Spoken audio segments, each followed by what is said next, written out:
Welcome. I'm Roger Stone, and you have entered the Stone Zone. Yes, we're here at the Stone Cold Truth on the Genesis Communications Network. And we're going to talk a little politics. We're going to talk a little food. We're going to talk a little fashion today. I'm delighted to be back in the saddle here at Stone Cold Truth. My co-host in our normal programming, Tyler Nixon, is on an airplane someplace between San Francisco and Denver. And he won't be joining us today, but he's carried a disproportionate amount of the burden while I have been out on the road for a book tour for my new book, The Making of the President 2016. If you want to understand what's going on now in the Trump White House, if you want to understand the implications of what has transpired in Syria, and most importantly, if you want the backstory on whether or not there was Russian collusion in the election of Donald Trump, P.S. there wasn't. We'll talk about that later on in the program.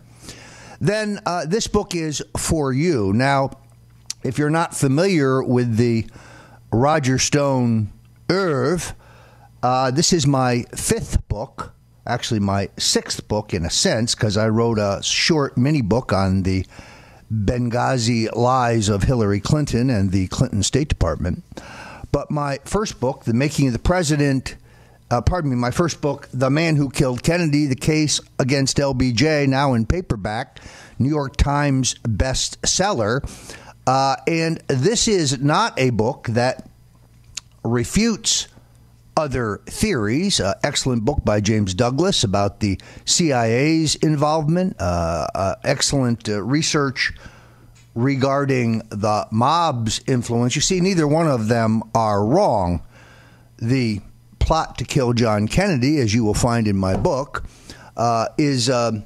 involves the mob, the Central Intelligence Agency, Big Texas Oil, and the drum major, the guy who was running the show, according to CIA operative E. Howard Hunt, on his deathbed when he admitted that he, in fact, was on the ground in Dallas on November 22nd, 1963, admitted that he was in Dealey Plaza, but he said it was Lyndon Johnson's show. So I use motive, means, and opportunity, fingerprint evidence, and deep Texas politics to explain why and how Lyndon Johnson took advantage of all those institutions, including the international, or I should say the national bankers, who ached for the replacement of John Fitzgerald Kennedy.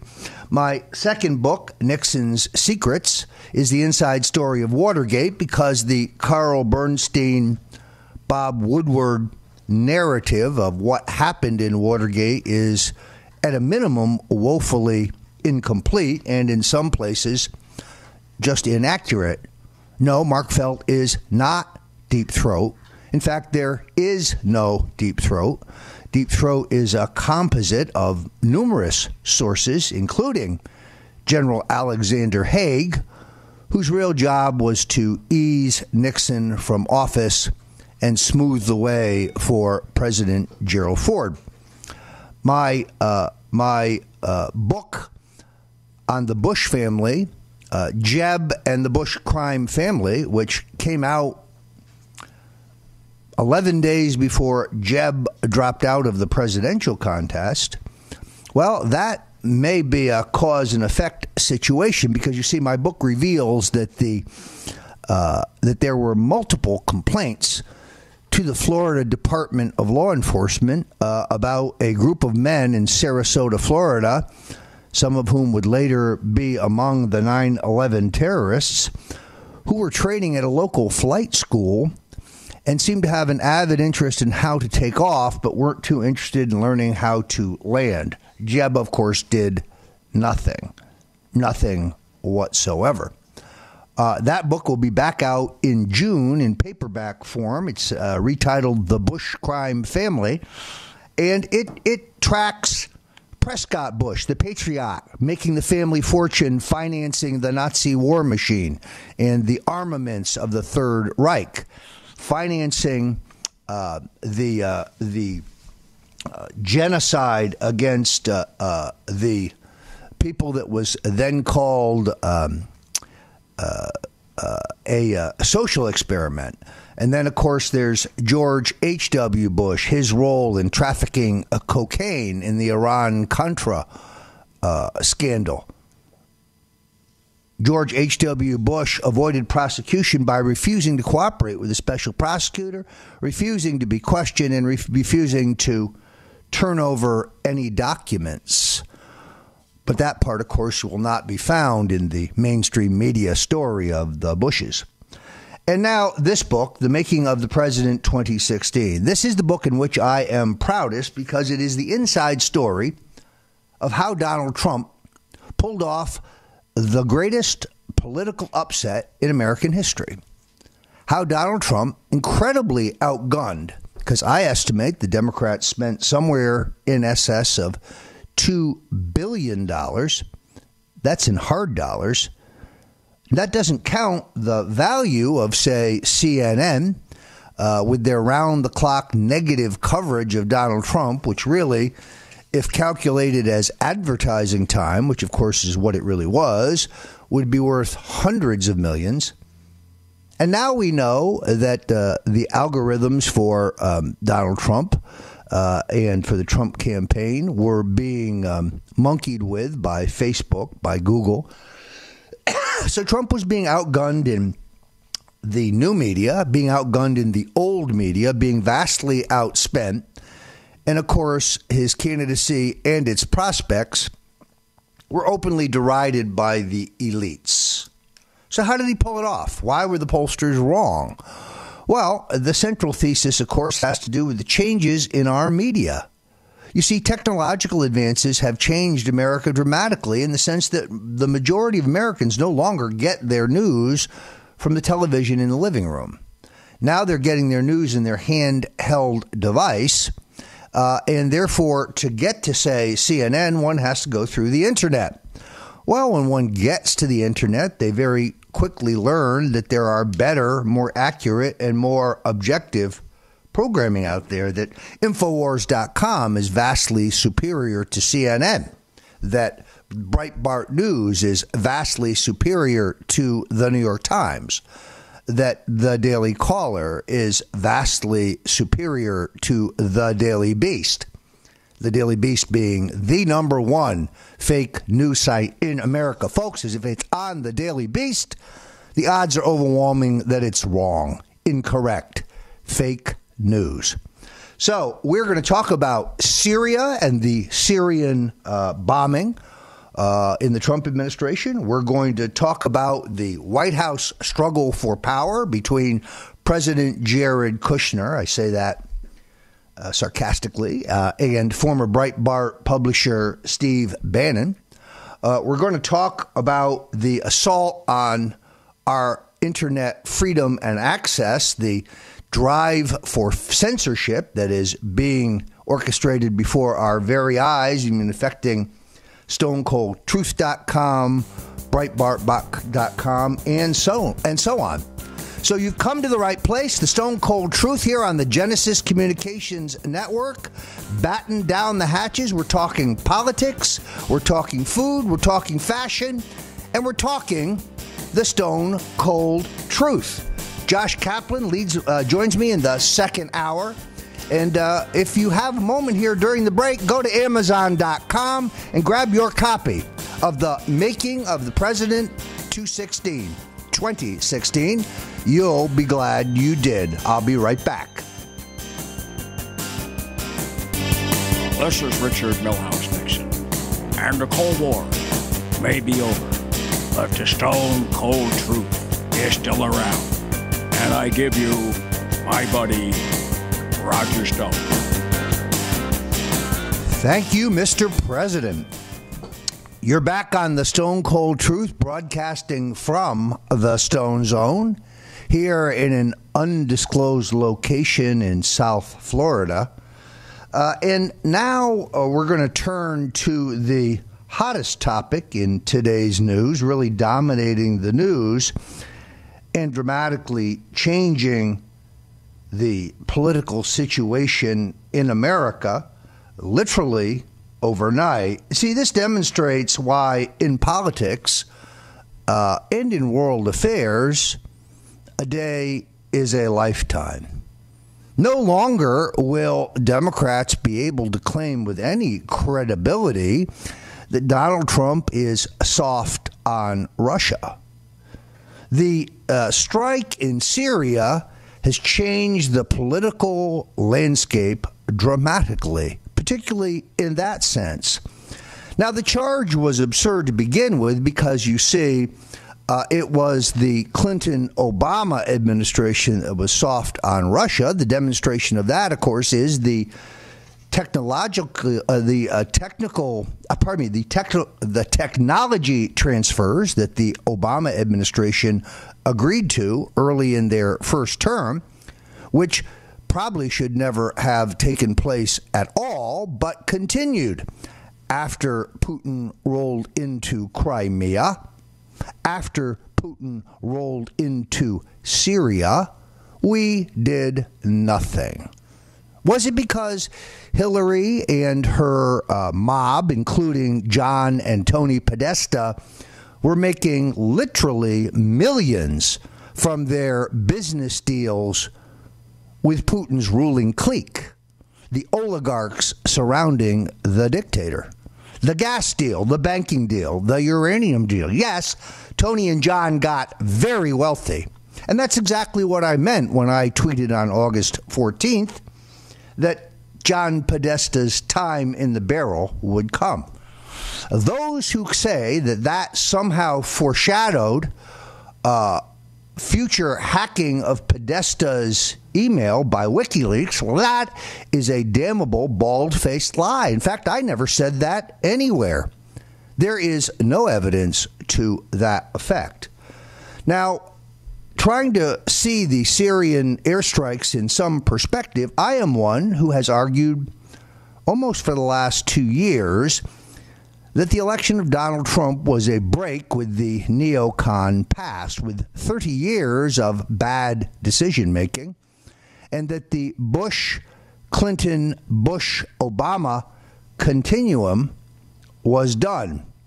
In terms of marching this country off to endless foreign wars, that Donald Trump, while he is not an isolationist and never was, is, in fact, and is still, in my opinion, a non-interventionist. There is, I must concede, a substantial difference between this one-time strike, which has changed the geopolitical situation overnight, and a boots-on-the-ground war. I was taken today by an important piece in Forbes by Paul Coyer, a contributor. It's so good that I'm going to read it. I don't agree with all of it, and I'll come back with my interpretation at the end. Here it is. President Trump's action last night, striking with 59 Tomahawk cruise missiles, a Syrian military airbase that had been the source of a chemical weapons attack against a rebel-controlled village on Tuesday, has not only punished Syrian dictator Bashar Assad for the use of chemical weapons, but put the broader region and the rest of the world on notice that the United States would now back its words with action. This will, in fact, have an impact far beyond Syria. According to the Syria Observatory for Human Rights, 72 people, more than half of which were women and children, were killed in the attack on a rebel-controlled village in northern Syria using the nerve agent gas sarin, an attack traced to the Syrian military airbase that was struck by the United States 2 days ago. Such attacks were also carried out by aircraft under the direction of the Assad regime on March 25th and 30th. The U.S. action was proportionate, surgical, targeting only the airbase from which Tuesday's chemical weapons attacks were launched, and therefore very limited. President Trump's action, in addition to being a forceful defense of international norms, that will serve as a deterrent to future regimes tempted to use such weapons is a significant step towards reestablishing American credibility after 8 years in which the world had been accustomed to a Washington that did not back up its rhetoric with a willingness to take action when it was necessary. Speaking loudly and carrying a small stick, an apology there to Teddy Roosevelt, is a sure formula for a loss of credibility and influence, and when the nation losing the credibility is one of the most responsible for maintaining global order, bad things tend to happen. As we have seen for the several past years around the globe, the world has become a much more dangerous place over the past 8 years for several reasons, but in no small part due to the American retrenchment as well as a perception that the American president would talk a tough game and then consistently back down and do little or nothing in the face of challenges. The result of this lack of respect with which revisionist powers held the Obama administration was readily seen in the increasingly muscular and successful challenges to international norms and the international order. That bothers me a bit. From the Russians' actions in Crimea, eastern Ukraine, and elsewhere, to China's actions now in the East and South China Seas. This includes Iran's activities throughout the Middle East. In the case of Syria, not to act in the face of such a blatant disregard for repeated warnings against the use of chemical weapons, not to mention Assad's own commitment not to use them, and the fact that he was supposedly giving them up to the Russians in August of 2013, would have confirmed that the new leadership in Washington could be ignored just as the old leadership was ignored, and the bad actors of the world had been accustomed to not taking the previous administration seriously. Russia, China, and the fact that the Chinese president was visiting Trump at the time of his bombing has surely helped to maximize the lesson. And the North Koreans, the Iranians, and others now understand that Donald Trump will back American words with action. Well, I do think, as one who is a non-interventionist, that the events here have had a dramatic effect on the domestic political scene as well as the international political scene. We'll be right back, and I will give you my analysis of the Forbes piece. I want to react to several of the things that I just read, because while I have decided to support the short-term action, I don't want boots on the ground. I know the generals are trying to convince the president to move to a wider war. And we'll talk about why that would be a cataclysmic mistake. Stay tuned. You're at the right place. The Stone Cold Truth here on the Genesis Communications Network. This is Bernie Sanders, and you're listening to The Stone Cold Truth with Roger Stone.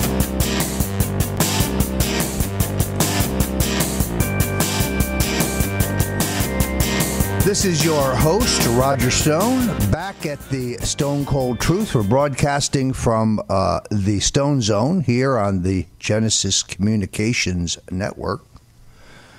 And Syria dominates the news, as one might expect.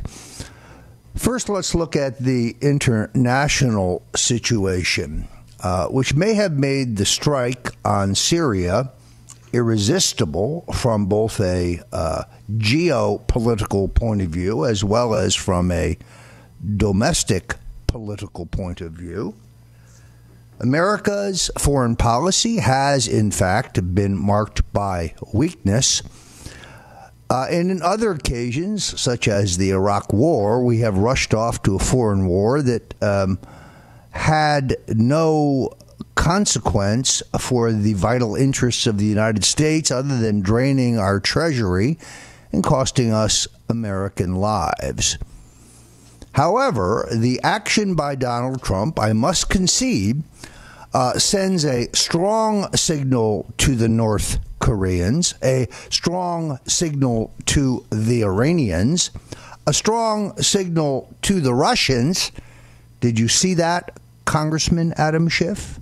Senator Mark Warner, you wealthy buffoon, a man who purchased his seat in the Senate after serving an undistinguished term as governor. a man who I suspect I will face in court in view of the fact that he has denigrated me and defamed me, and that his legal protection, of course, only extends to comments he makes on the Senate floor. Yes, Senator, you'll apologize or I'll get some of those millions you made in the cell phone business. No, the entire domestic claim that Donald Trump is soft on Russia, that Donald Trump is in bed with the Russians, well, that just fell apart big time. And Congressman Adam Schiff from California, Congressman Eric Swalwell from California, Jackie Speier from California, these people look like fools today. Oh, yes, I have written to the House and the Senate Intelligence Committees demanding to be allowed to testify, waiving any need for a subpoena. I'm happy to show up voluntarily. I'm not asking for immunity, but I want the sessions to be in public. That's because these Democrats need to be spanked. They need to be publicly humiliated.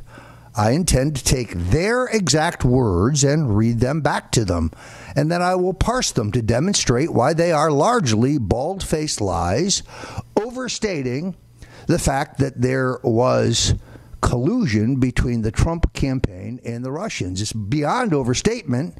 It's a lie. Even Schiff, in a piece in Real Clear Politics, had to admit there is no evidence whatsoever. So I understand this congressman plans to run for the United States Senate, hoping to win the seat of Dianne Feinstein, and maybe thinking he would do so stepping over my dead body. But now I am dedicated to removing him from public office because the man is a disgrace. He has no interest in the truth. In fact, if I may quote Jack Nicholson in A Few Good Men, he can't handle the truth. And of course, the backdrop for all of this is one of extreme danger. While I have decided that I must support my president in his decision to strike Syria, I know that the generals and the military-industrial complex and the intelligence agencies who have been leaking in an effort to foment a slow-motion coup to undercut Donald Trump and to delegitimize his administration, now we all understand that they are pushing for a wider war. My sources tell me that American troops are massing on the border of Syria in the hopes that the president will give the green light to the next Iraq war. And herein lies the danger for Donald Trump. A surgical strike that changes the balance of power internationally and sets the stage for his negotiations and actions regarding North Korea, Iran, and yes, China. Yes, the surgical strike is understandable. A wider war will make him George W. Bush. If the American people wanted a neocon, they would have elected Jeb. But as most of you will remember, Donald Trump made short work of Jeb and throughout the campaign made it very clear that he was not interested in sending troops to Syria, said on numerous occasions that the Russians should attack ISIS, should fight ISIS, and that we should step back. Obviously, he's changed his mind. Now, I do have friends who believe that the sarin gas attack was a false flag. I have not yet seen any convincing evidence that that is the case.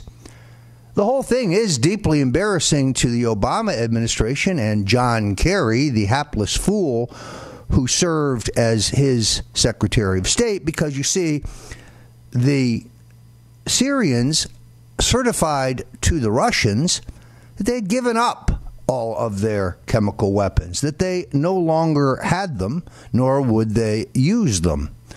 So the Syrians look duplicitous, and the Russians look equally duplicitous because of their failure to hold the Syrians to their word. This cannot become the slippery slope for another endless foreign war, however. And if President Trump is wise, he will recognize the effectiveness of this limited surgical engagement without committing ourselves to a new interventionist foreign policy that sees American men and women shipped off to foreign wars where our inherent national interest is just not apparent. Even in Syria, you have Assad, propped up by the Russians, financing Hamas and Hezbollah and worse. He is without question a bloody totalitarian dictator, and he is responsible for mass murder in his country. On the other hand, you have an array of extremist Islamic factions that includes ISIS, but is not necessarily driven by ISIS, propped up by the Saudis. The Saudis, in my view, are the number one bad guys in the world. They finance Wahhabism. They financed the attack on America on 9/11 through Sheikh Omar Abdul Nasif, according to our Justice Department. Yet they pretend to be our friends. Folks, the Saudis are not our friends. I'm still an anti-interventionist. I still oppose the neocon adventures.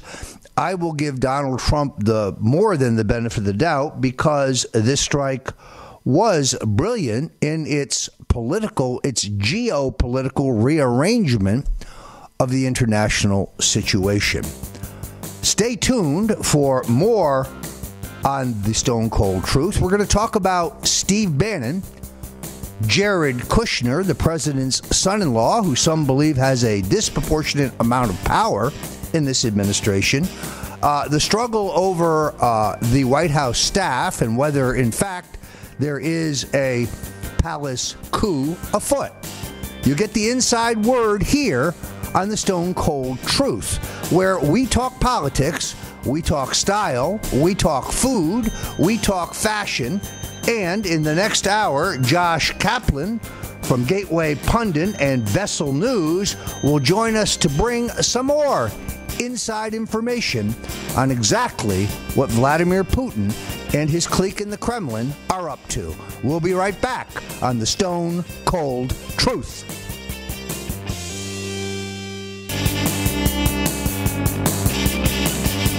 This is the Reverend Jesse Jackson, and you are tuned in Roger Stone on the Stone Cold Truth. Thank you, Reverend Jesse Jackson. You're back, as he said, on the Stone Cold Truth, broadcasting from a secret, undisclosed location in South Florida. We call it the Stone Zone. We could tell you where it was, but then, of course, we'd have to kill you, as the old joke goes. And now I want to focus on the power struggle that is going on in the Trump White House. Now, I make no bones about the fact that Steve Bannon is a friend and ally of mine, that I have written for Breitbart News, that Steve and I, generally speaking, share a worldview. We are anti-globalist. We are opposed to the established order.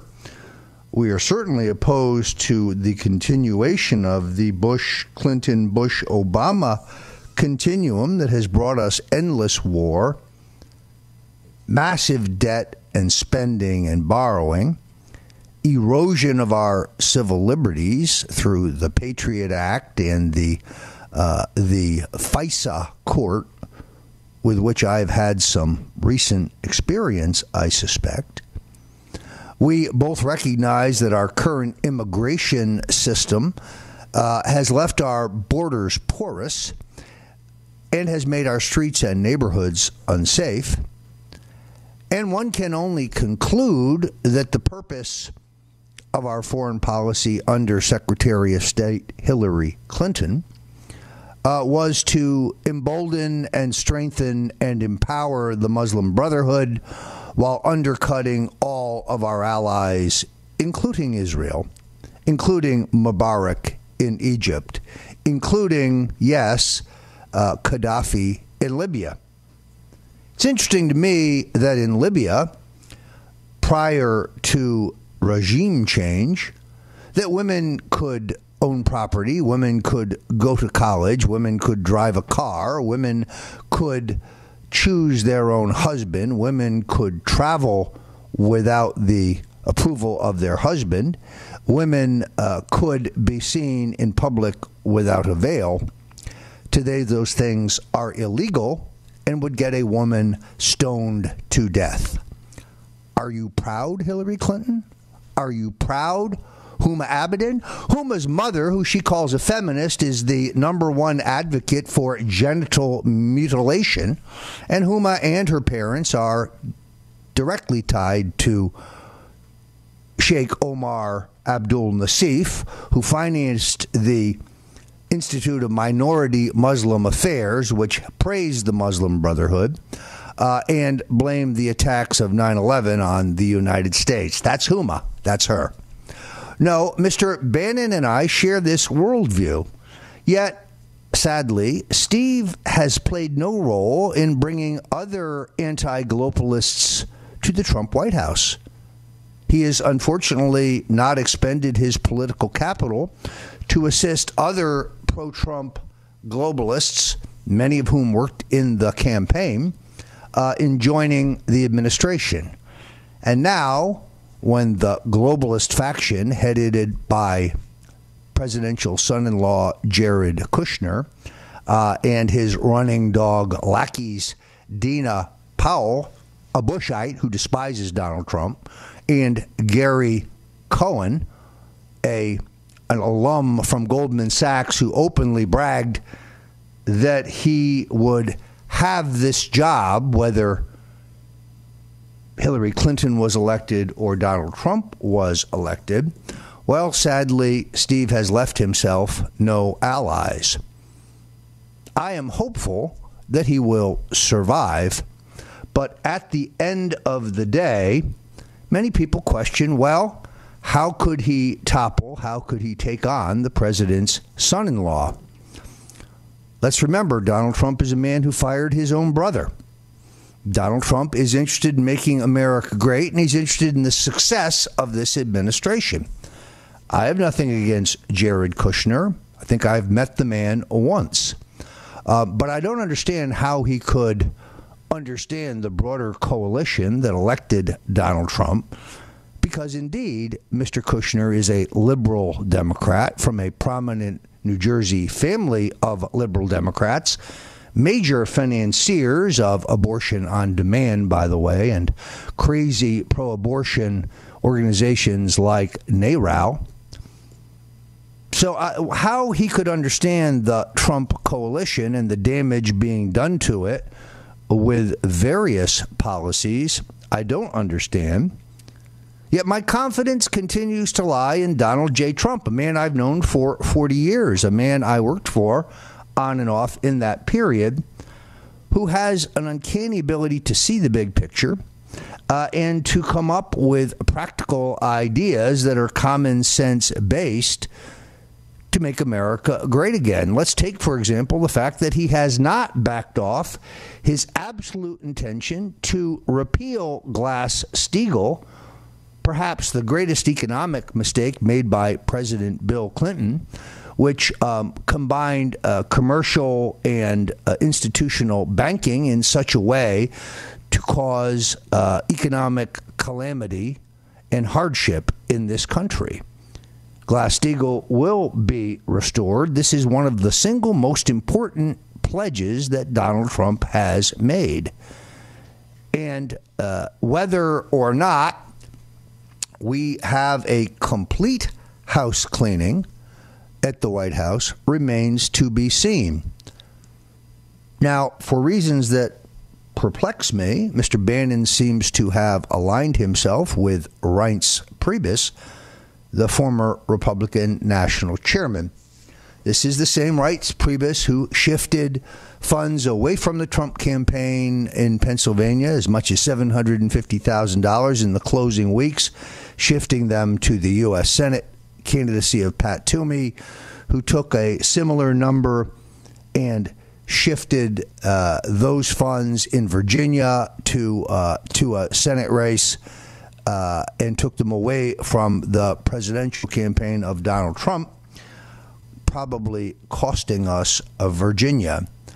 Mr. Priebus has peopled the White House with establishment Republicans who never supported Donald Trump's candidacy for the nomination, and few of whom actually supported his candidacy in the general election. Well, when one goes to bed with dogs, one will almost invariably wake up with fleas.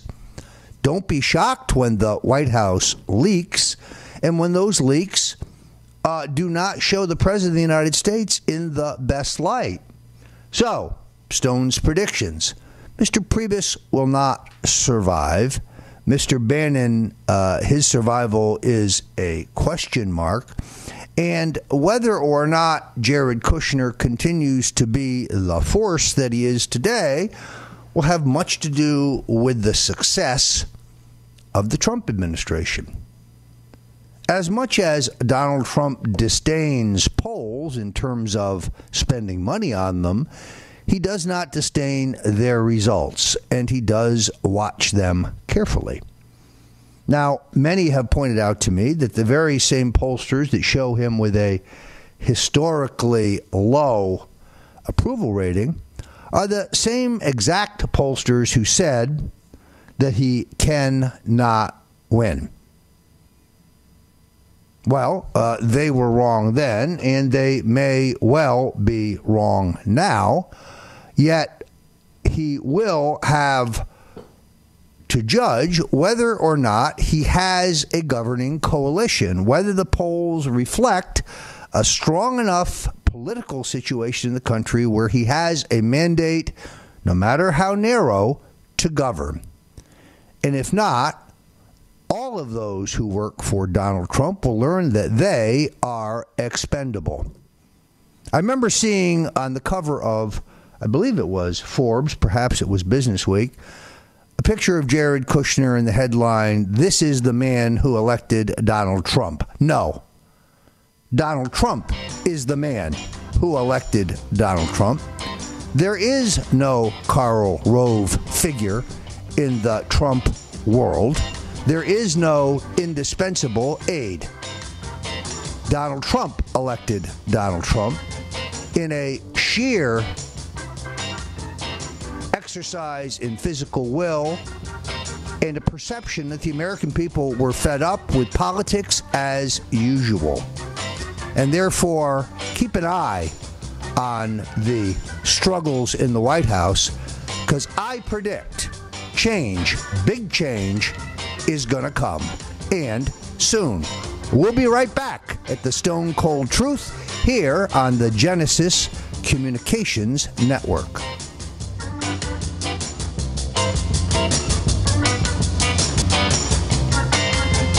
Welcome back. I'm your host, Roger Stone, on the Stone Cold Truth here proudly on the Genesis Communications Network. We've been talking about Syria and the strikes there. We've been talking about the contretemps inside the Trump White House, apparently a struggle between the globalists and those who support Donald Trump's original vision for running for president. And joining us now is my friend Josh Kaplan, who is a correspondent for the Gateway Pundit, a terrific liberty-oriented website, and also founder of Vessel News. Now, Josh broke a little noticed story last week when the Russian foreign minister, spokesperson, said that the Russians had in their possession information that could prove highly embarrassing to the Obama administration.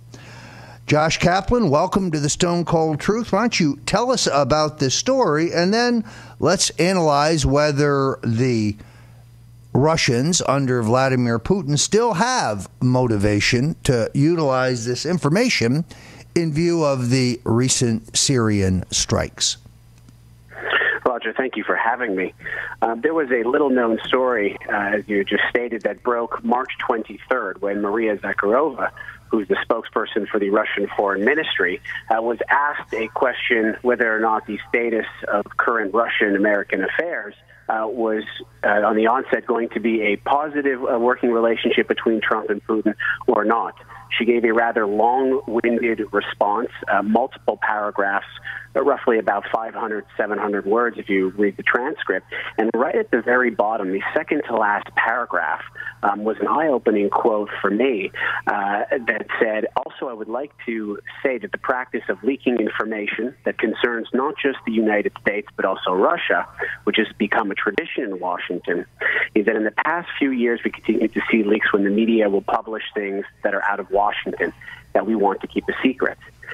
And for example, if these things continue to happen, the things that have happened under President Obama's term will come to light. And believe me, this could be very interesting information. So that quote completely blew me away. I didn't see anybody in the Russian or Western media publish this, which is quite interesting because if you think about it, this is playing right into the anti-Russian Trump narrative. And nobody had reported on it. I put it together on the Gateway Pundit an hour later, and the story did very, very well for him. It got around to David Knight over at InfoWars, did a great piece on it. The American Mirror, Kyle Olson picked it up. But aside from that, it really did not get any mainstream media attention, which was quite surprising. Well, prior, of course, to the Syrian strikes, some would have argued, you see, here is proof that the Russians want to benefit the Trump administration and humiliate the Obama administration. It's amazing to me the way the national political dynamic has changed overnight. Does anyone in their right mind now believe that Donald Trump is soft on the Russians? The Russians' reaction to the bombing in Syria was one of fury, of anger. And therefore, I guess, in my view, the dialogue has changed so sweepingly, I now doubt seriously whether I will be called to the House or Senate Intelligence Committees to testify. And that would be very upsetting to me because I believe, of course, that I have been defamed. Just to reiterate for the 999th time, I never had any contact with the Russian state.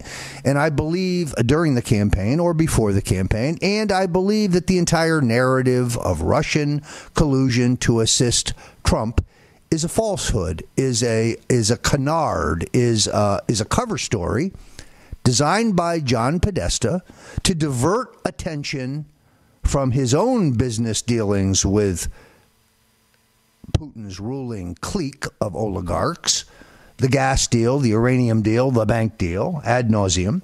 Then this narrative is picked up by the deep state, by the intelligence services, deeply upset about the fact that Hillary Clinton cannot deliver the full-scale war that they favor in Syria, the broad expansion of the current proxy war, and therefore designed to destabilize Donald Trump. I dare say if Trump doesn't give them the full war they want, if he does what I think he should do, allow his action in Syria to stand as a surgical strike which served a number of useful purposes in terms of the international geopolitics, I doubt that the Russian narrative can go forward with any credibility unless it is reginned up by the deep state when Trump refuses to give them their wider boots on the ground war. Josh, what's your analysis?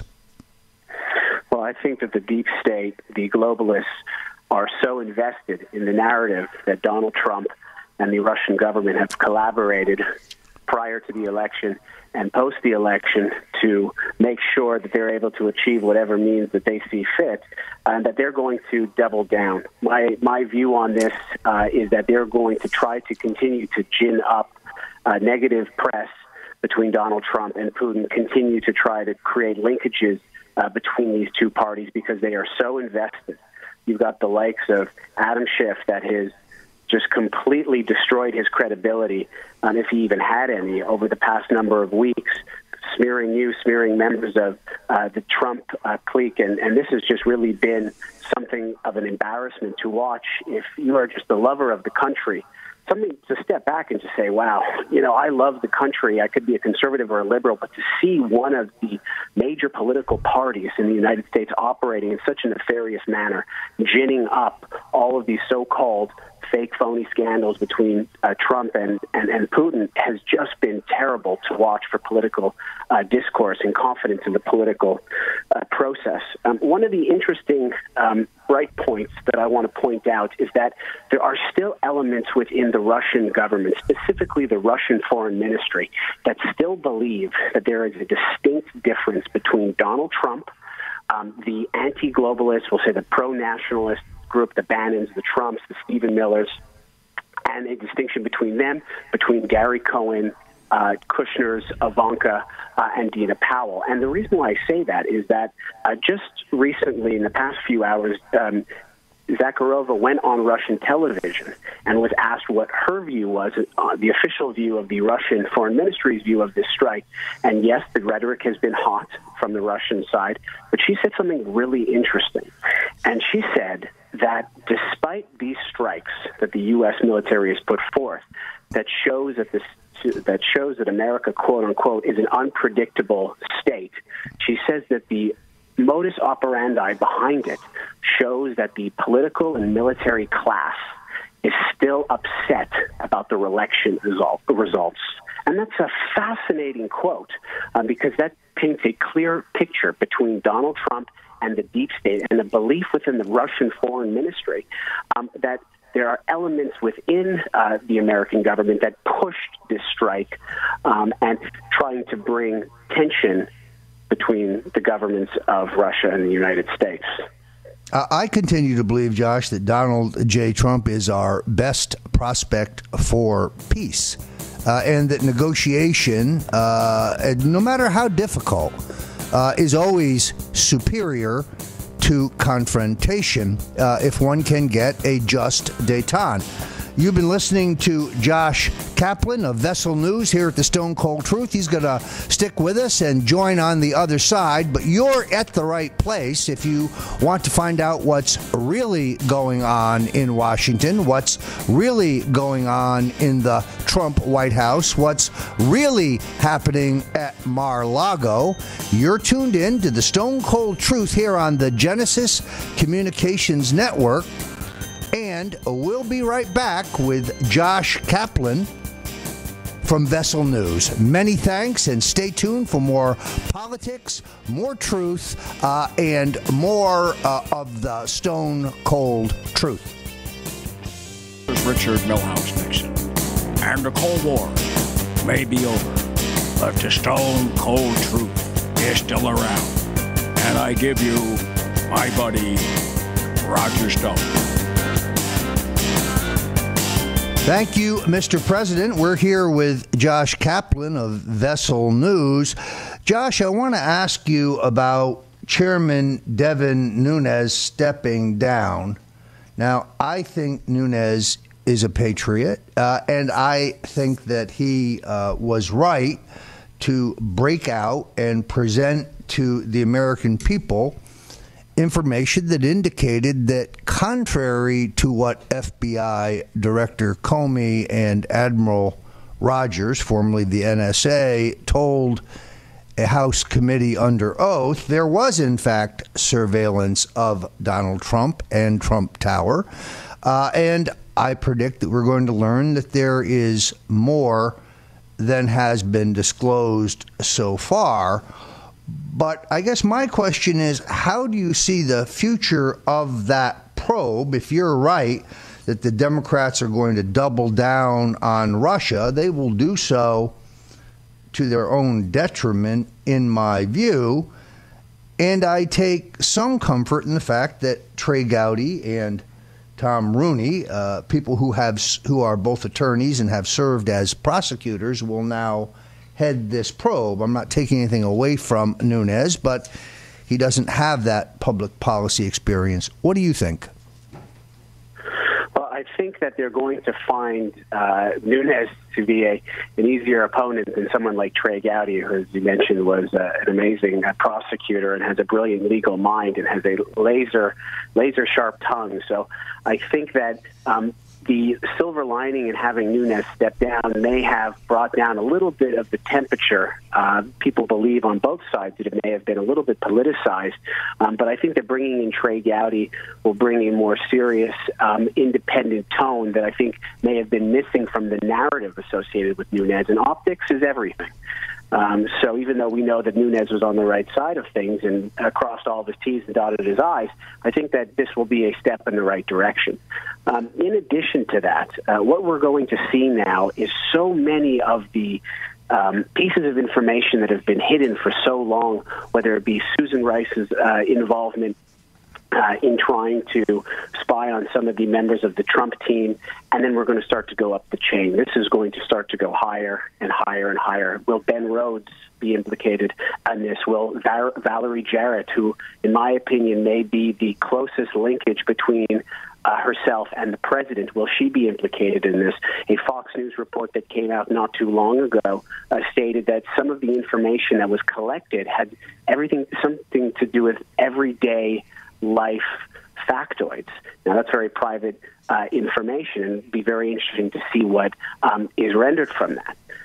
So I think that there's going to be more heated rhetoric from the government media complex, the elements that are still within the Trump administration that are stayovers from Obama, collaborating with the other side of the government media complex, the Maggie Habermans of the New York Times, the Glenn Thrushes of the New York Times, and continue to churn out fake news. And that is one of the most unpredictable aspects of this whole narrative is we wake up and we never know what the media is going to come out with next. And so many folks, I would say on the right, were unsure of this tension between Bannon and Kushner, and you came out bravely, despite being one of the staunchest Trump supporters long before many even thought about Donald Trump being president.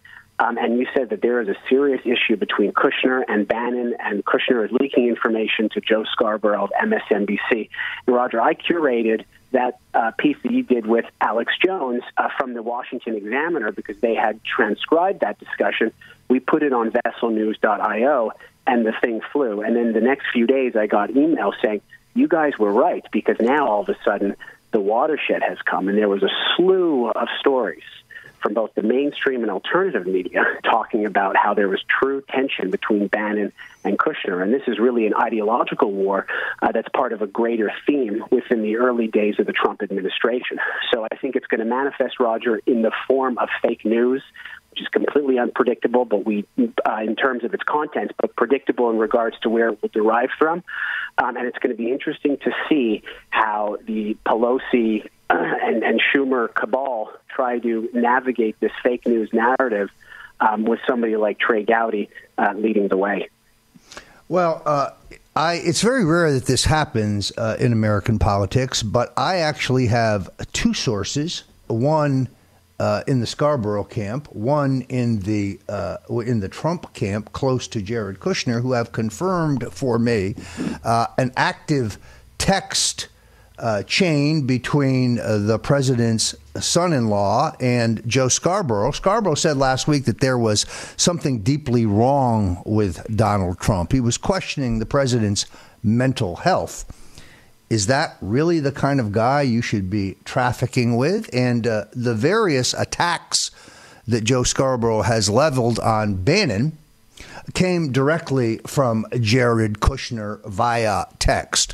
That is the stone cold truth. So I did realize that this was the forerunner, if you will, of the open warfare that we now see in the White House. One of the things I learned working for previous presidents and in previous presidential campaigns, is that a house divided against itself, whether it's a White House or a campaign for the White House, will not stand, cannot be sustained, that everyone must sublimate their agenda to the agenda of the candidate and later the president. You cannot have personal agendas. Everybody has to be pulling in one direction. And when they are not, the result is defeat. The result is a disaster. We have seen it again and again.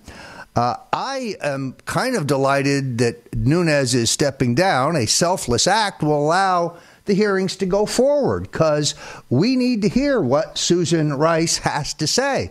We should ask the FBI director and Admiral Rogers, the NSA director, to come back to the committee and explain why they lied in their previous appearance before the committee. We need to ask them specifically about Operation Dragnet, which was approved in 2004 under the NSA, in which the government has, in fact, listened to, monitored, and recorded the conversations of some 600 prominent and not so prominent Americans, including Donald Trump. Did this surveillance ever end? We know for a fact that it continued into the Obama administration. So, many thanks to Josh Kaplan with Vessel News for joining us here on the Stone Cold Truth. Coming up in the balance of the hour, we have legendary Western New York Democratic politico and my longtime friend Steve Pigeon, and we're going to talk some New York politics. Always interesting because the Big Apple remains the communications and financial center of the universe.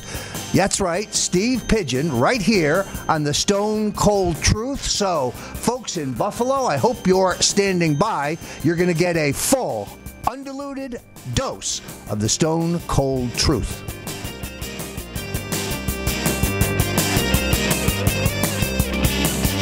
This is Bernie Sanders, and you're listening to The Stone Cold Truth with Roger Stone.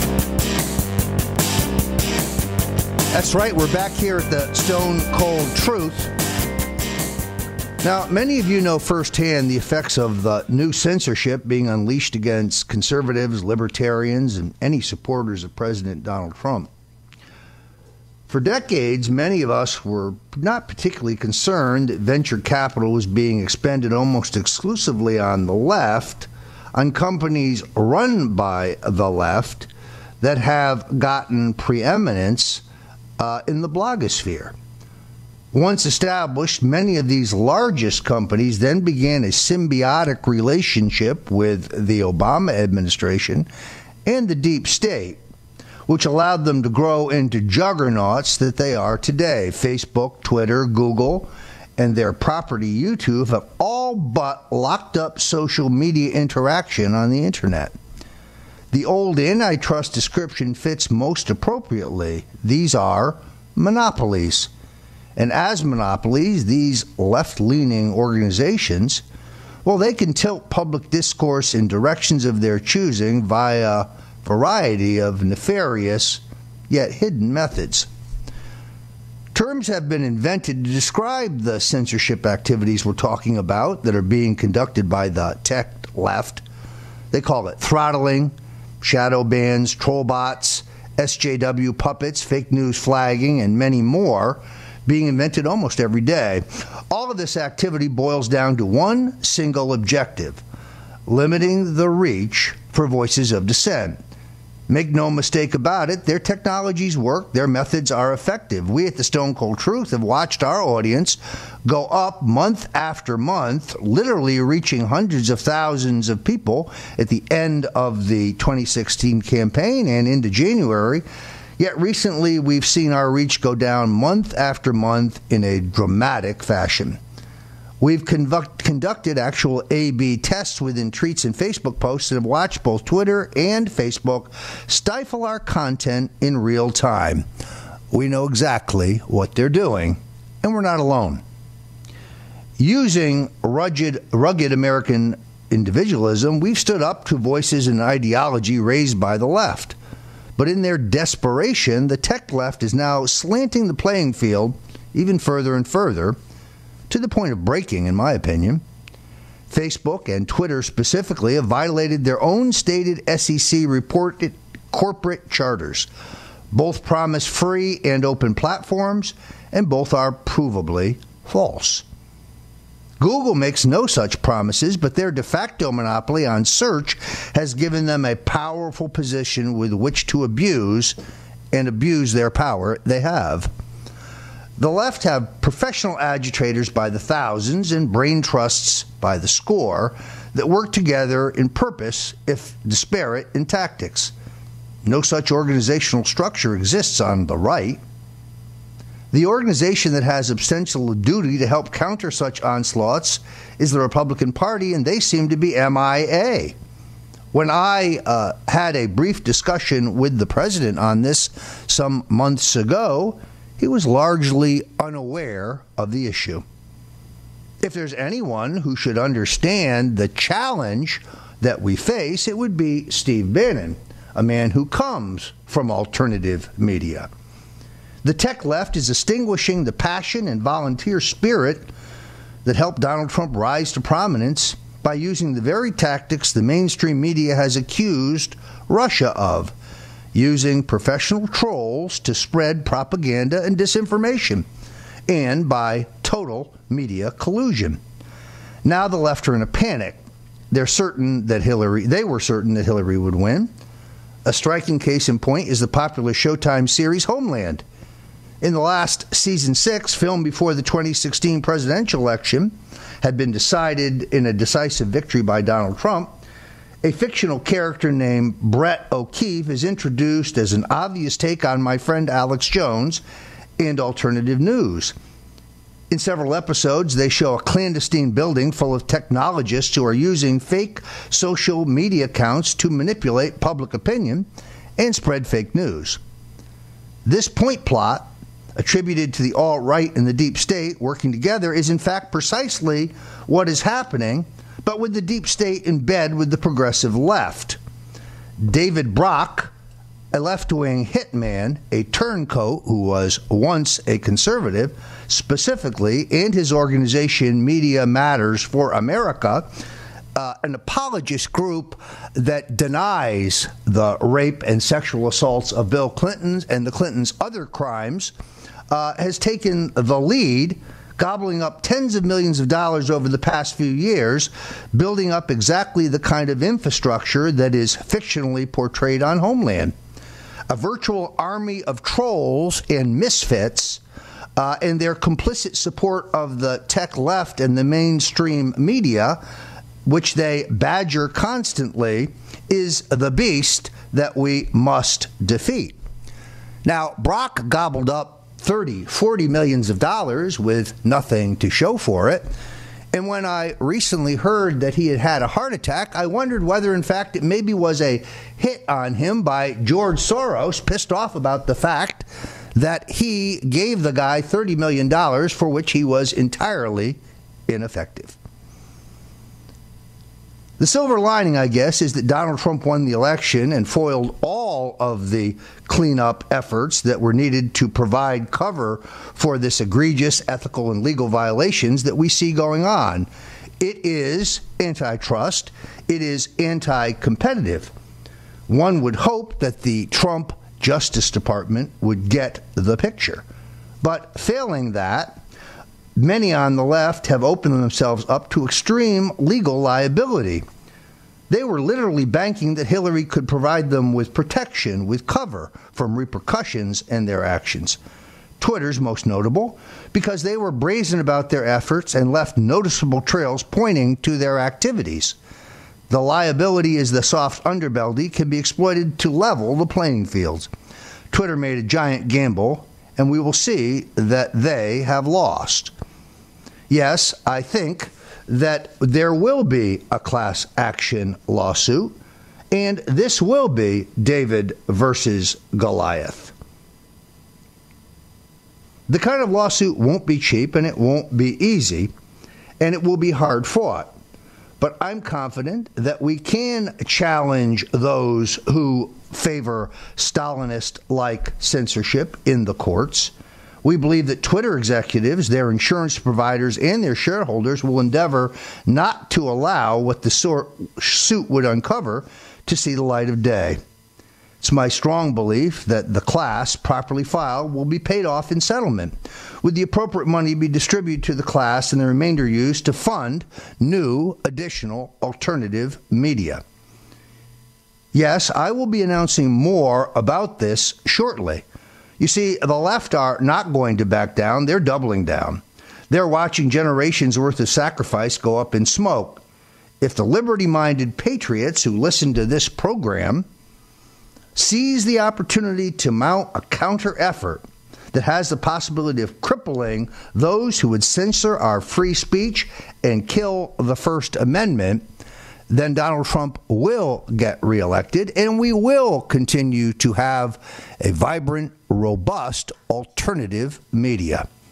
This is the greatest challenge that we face, because it is only the shift of power to the alternative media born of technological advances that have allowed Trump's election to begin with. It's over for the ABCs, NBCs, and CBSs. It's over for the CNNs and the Foxes. There's a new day in America that can only be derailed through Stalinistic-type censorship, the kind being pushed by David Brock and his posse of misfits.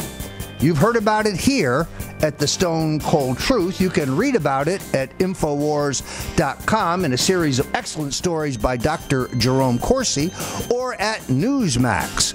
This is the single greatest challenge to those of us who are liberty-minded, and we're telling you about it here at the Stone Cold Truth. We'll be right back with political legend Steve Pigeon talking New York politics from the Stone Zone. This is the Reverend Jesse Jackson, and you are tuned in Roger Stone on the Stone Cold Truth. Welcome back to the Stone Cold Truth. We're broadcasting from the Stone Zone, an undisclosed location, our studio in South Florida. In the studio with us today is Gary Peanut Butter Parenti, a legend in Western New York politics, and my longtime friend, Stephen Grover Pigeon, Stephen G. Pigeon, named after Grover Cleveland, one of the greatest presidents. Also a former mayor of Buffalo. A former mayor of Buffalo. More importantly, a former sheriff of Buffalo. That's right. Sheriffs, that's where the real power in America lies.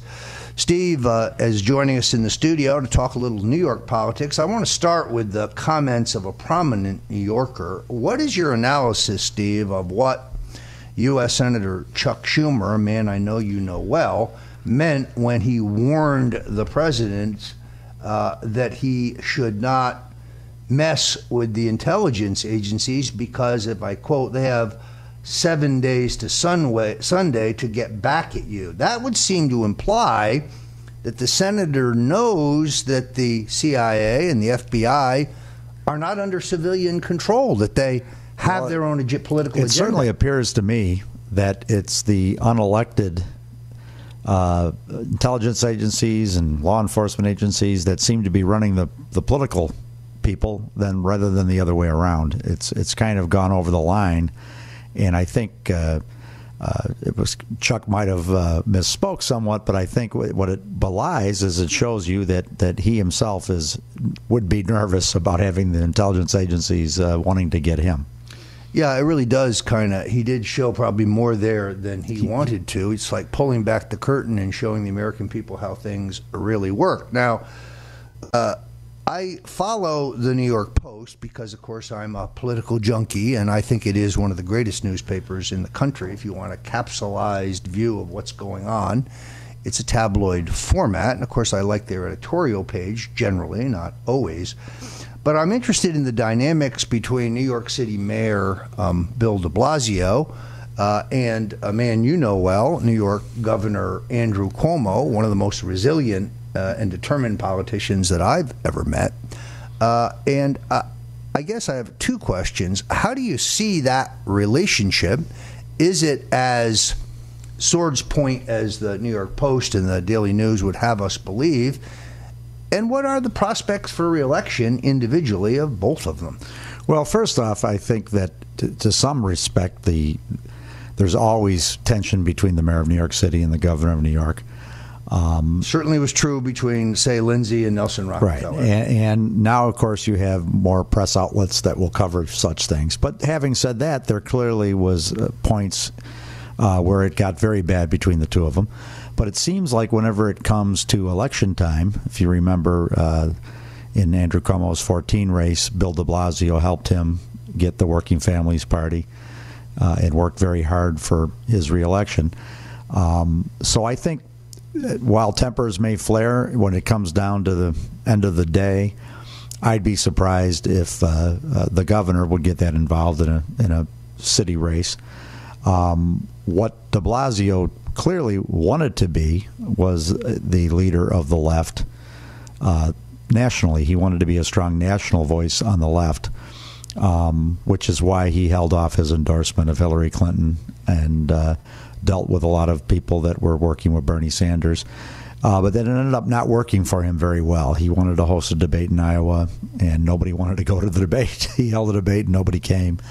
And the WikiLeaks hurt him in terms of the way the Clinton people were looking at him, and they were furious that he wasn't making the endorsement. The Sanders people apparently didn't have very much respect. So I think he's kind of his foray into being the national leader of the left has kind of failed. Now he has to run for re-election. So are the trains running? Is the garbage being picked up? Is snow being plowed? He's done that pretty well.